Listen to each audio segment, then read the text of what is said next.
The resurrection of Chicksers. Paano yung kawaii? Paano yung kawaii? Yeah. Hello guys, ako nga pala si Axel.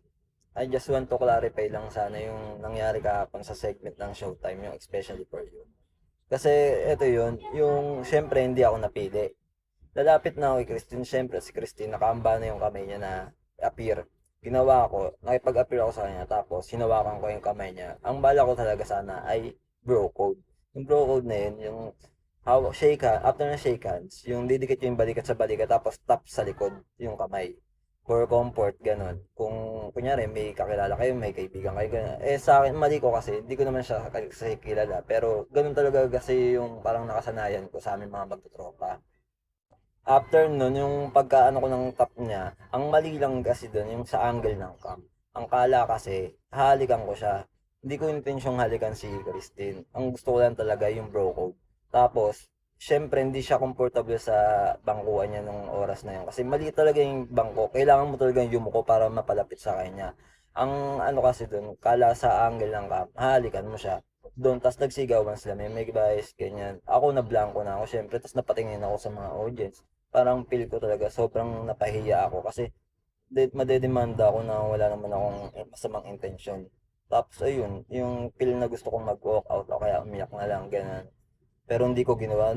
Naging ano pa rin ako, parang matatag pa rin ako sa harap ng camera para kunyari hindi ako nasaktan. Pero deep inside sobrang sakit.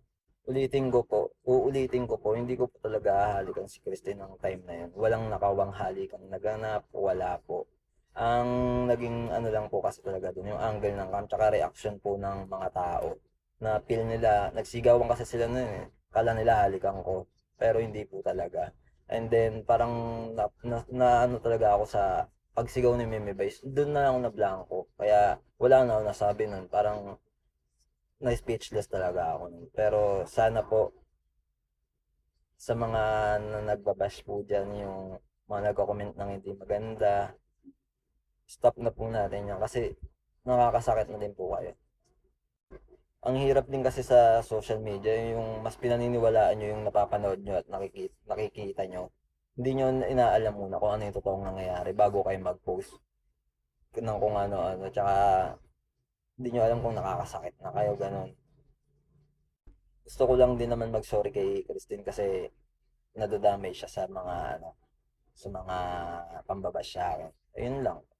Gusto ko lang naman yung makapagpasaya kahapon kahit nagmumukha akong tanga, ginagawa ko pa rin yung best ko para makapagbigay ng entertainment sa inyo. Pero yun pala mangyayari.